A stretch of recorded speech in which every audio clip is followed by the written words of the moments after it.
Here are some of the basics for when we gather back together next week on September 6th.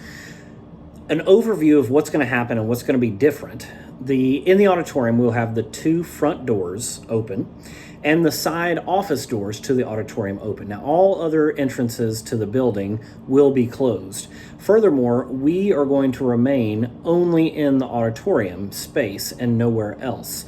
The 2 bathrooms in the back of the auditorium, of course, will be open and usable. We ask that everyone sit with their immediate family in its entirety all together. We ask that we maintain physical distancing between all people and all people outside of your, again, immediate family. And we'll have some pews marked off to skip a couple of pews in between families to help with that physical distancing. Unfortunately, we must ask, no holy kisses. Paul would be so disappointed in us for the next few weeks as we attempt to keep everyone as safe as possible. This extends to hugging and handshakes and things that we don't think anything about ever at any other time that unfortunately now we have to consider.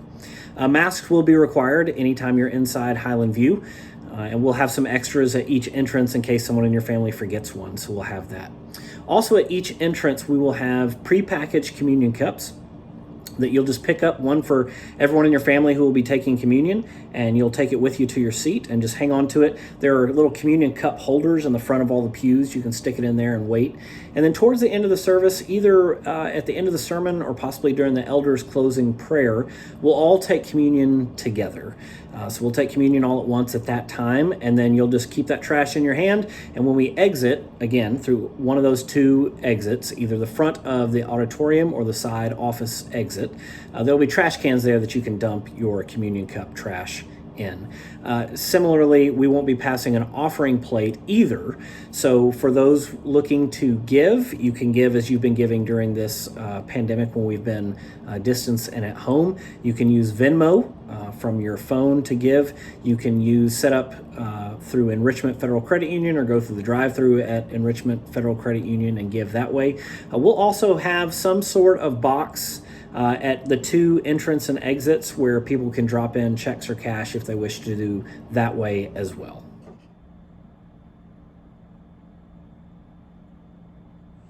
All right, so let's cover one question that may come up, although I don't actually expect it to much, and that is, do we actually have to wear masks? Yes, the answer is yes. We will expect everyone to wear masks anytime they're in the Highland View building. I honestly don't expect that to be a problem of any kind, just stating it along with everything else.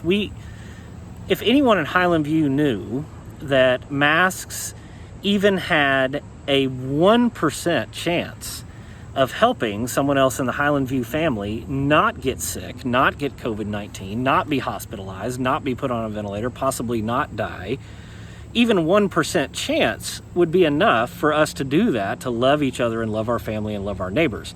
And so that's what we're doing. We're wearing masks to take all possible precautions in any way that we can. Now, in truth, masks are quite comfortable, and I think everyone will be wearing them in the future. Bonus points if you get that one. So next Sunday, when you arrive at the building, the front auditorium doors and the side office auditorium doors will be the only 2 set of doors open. As you come in through the front of the auditorium, you'll see here you'll have a table at the front for communion cups. Now these are these little pre-packaged communion cups that you may have seen before. You'll grab the cup, simply make your way to your seat. There will be someone at the front door to open the doors for you. We'll have ushers to open them on the way in and the way out to reduce touch points as best as we can.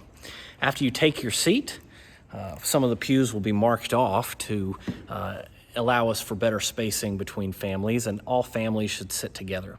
Once you sit down, you can either hang on to your communion cup or you can just set it in the communion cup holder there in front of you in your pew.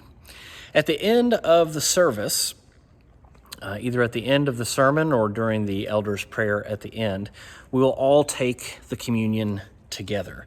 Now at that point in time, there's a little cellophane wrapper at the top right here. You'll simply pull that tab off to get to the cracker, and then pull the second tab off to open up to get to the juice. We'll all take communion together, and then after that, The elder doing the closing prayer will dismiss us to exit the building. At that time, you'll take your communion cup with you that's now empty after taking communion together, and you will simply dump it into one of the 2 trash cans by the door on your way out. Thanks. Look forward to seeing you next week.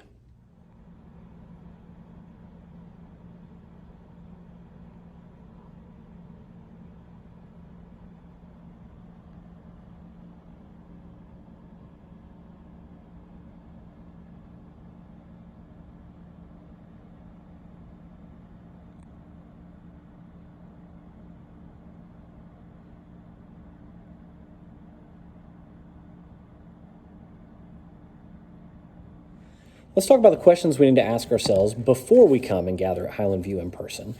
In reality, if I answer yes to any of these questions, I'm better suited to watch online on Facebook or Ustream and not potentially come and make someone else in our family sick with COVID-19. So here are the questions. Have you or anyone in your household been diagnosed with COVID-19 in the past 24 days? Have you or anyone in your household been tested for COVID-19 and are waiting for results? Are you or anyone in your household under suggested quarantine for possible exposure to COVID-19, including from the school systems? Have you or anyone in your household cared for an individual who is in quarantine or is a presumptive positive or has tested positive for COVID-19? Do you have any reason to believe you or anyone in your immediate household has been exposed to or acquired COVID-19? To the best of your knowledge, have you been in close proximity to any one individual who has tested positive for COVID-19? Those are the first kind of baseline questions about the virus itself. Symptoms-wise, have you or anyone in your household had a fever of 100 degrees or higher in the past 14 days? Has anyone in your household had any of the following symptoms in the past 14 days? Sore throat, cough, chills, body aches for unknown reasons, shortness of breath for unknown reasons, loss of smell, loss of taste. Have you or anyone in your household visited or received treatment in a hospital, nursing home, long-term care, or other health facility in the past 14 days? Have you or anyone in your household traveled outside of Tennessee in the past 14 days? Have you or anyone in your household traveled on a cruise ship or an airplane in the past 14 days? If you answer yes to any of these questions, please stay home, watch us on Ustream or Facebook Live, and we'll look forward to seeing you soon.